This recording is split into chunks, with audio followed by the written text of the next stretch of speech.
bagaimana banyak yang belum menerima.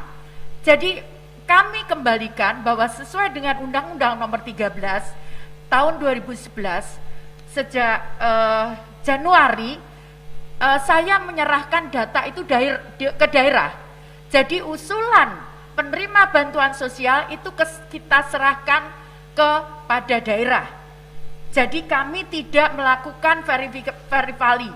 Jadi kami hanya cek, mencocokkan dengan data kependudukan. Oke, begitu cocok maka kemudian kita terima. Nah, jadi sesuai dengan undang-undang kita kembalikan verifali data itu ke daerah. Jadi kalau ini kenapa tidak terima, maka daerahlah yang berhak memberikan usulan kepada kami.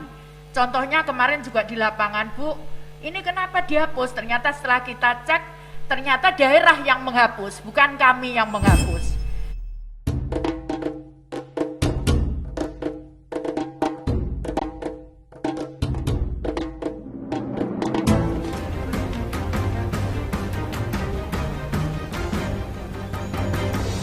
Bapak, Ibu, saudara-saudara, saat ini semua wajib pakai masker. Indonesia pasti bisa.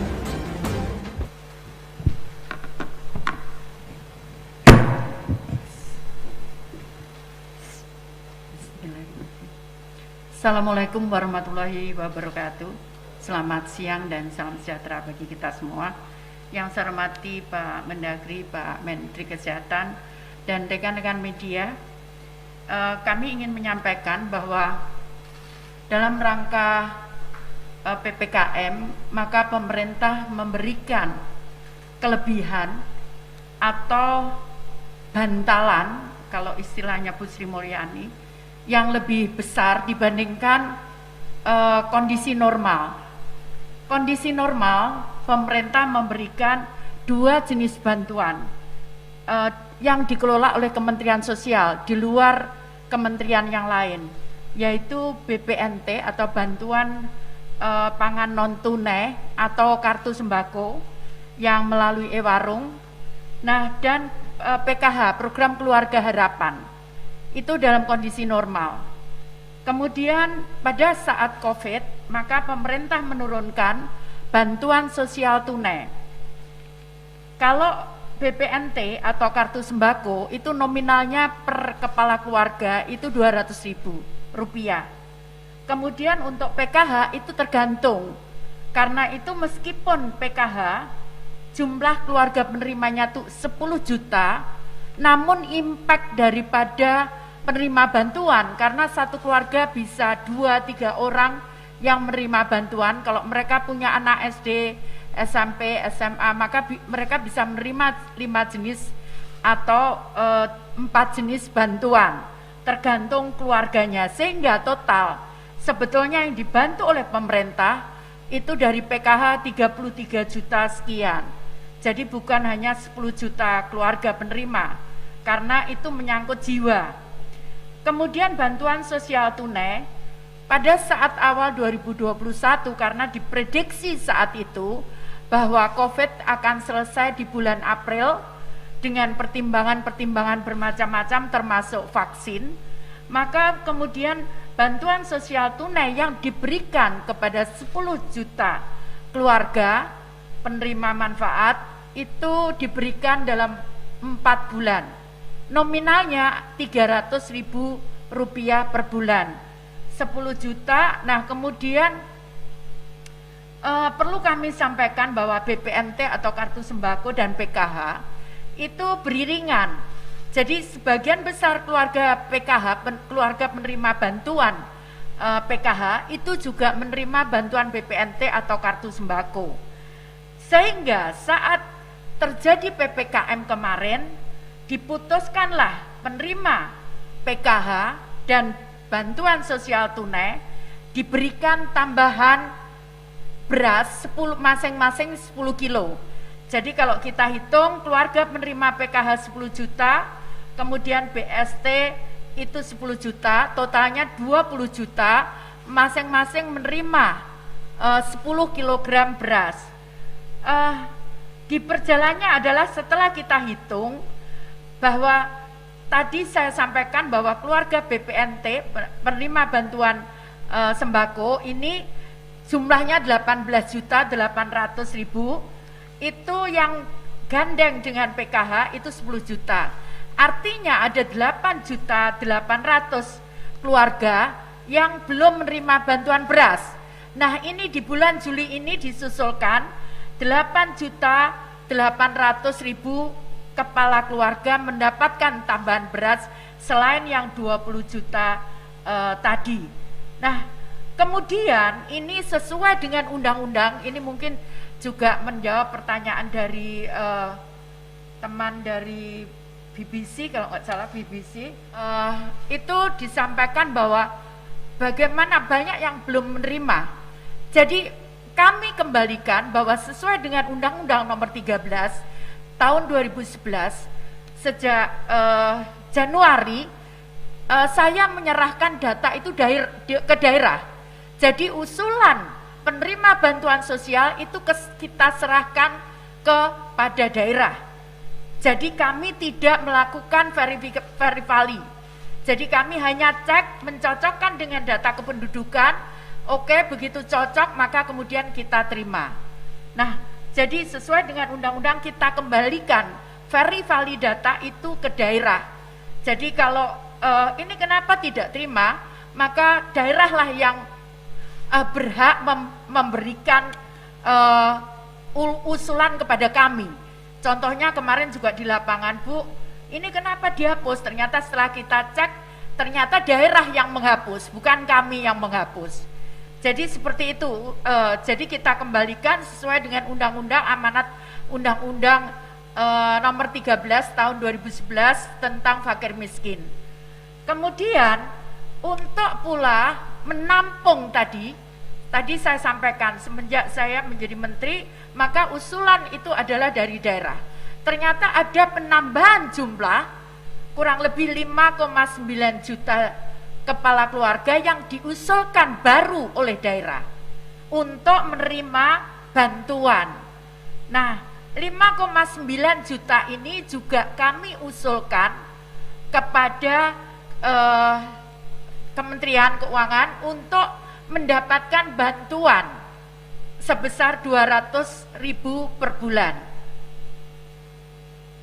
Itu akan diberikan mulai Juli sampai dengan Desember. Jadi penerima bantuan BPNT tunai, bantuan pangan non tunai atau sembako itu totalnya 18,8 juta ditambah 5,9 juta baru sesuai usulan daerah. Jadi nanti menerimanya karena masih baru, menerimanya bulan Juli sampai dengan Desember. Kemudian karena BPNT, keluarga penerima BPNT atau kartu sembako itu nominalnya 200.000, kalau PKH itu tergantung jumlahnya, bahkan ada yang bisa menerima 1 juta lebih kemarin. Itu tergantung item di dalamnya, ada lansia, ada disable, ada anak dan sebagainya. Nah, karena BPNT ini menerima hanya 200.000, maka akan diberikan tambahan selama 2 bulan, 2 kali, jadi 2 kali sebulan, 2 bulan, totalnya 2 bulan. Jadi mestinya dia hanya nerima 12 bulan, namun kemudian ditambah lagi 2 bulan, jadi 2 kali 200.000, sejumlah penerima 18.800.000. Itu yang bisa saya sampaikan. Kemudian ada pertanyaan, bagaimana menghindari supaya tidak terjadi ada case korupsi?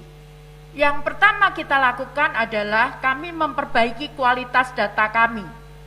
Jadi kami memperbaiki kualitas data kami untuk supaya lebih akuntabel, yaitu pertama kami mensinkronkan seluruh data yang ada di Kementerian Sosial. Nah, kemudian kita memadankan dengan data kependudukan, sehingga sempat kemarin saya sampaikan kita menidurkan 21 juta data karena ada ganda dan sebagainya. Pertama yang kita lakukan itu. Kemudian yang kedua adalah mekanismenya yang kita perbaiki. Kami mulai bulan Januari sampai sekarang kami menyalurkannya dalam bentuk transfer uang ke bank dan kemudian warga bisa mengambil di bank. Nah, khusus untuk beras, pengadaan beras itu dilakukan oleh Bulog.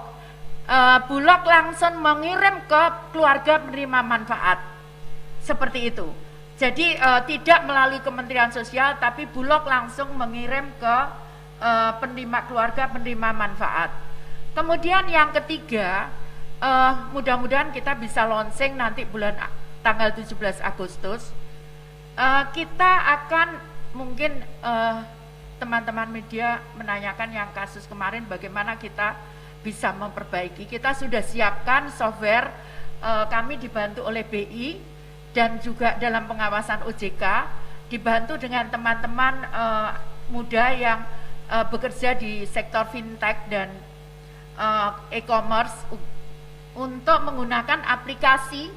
Jadi nanti belanja bisa di mana saja, bukan di e-warung saja, tapi bisa di mana saja menggunakan fitur itu.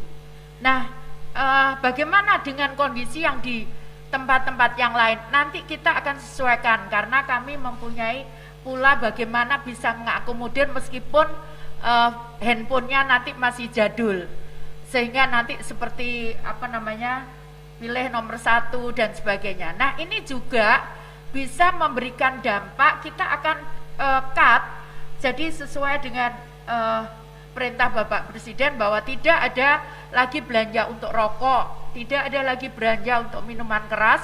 Maka dengan fitur itu maka kami akan bisa membatasi, tidak ada lagi belanja untuk, karena nggak bisa keluar uang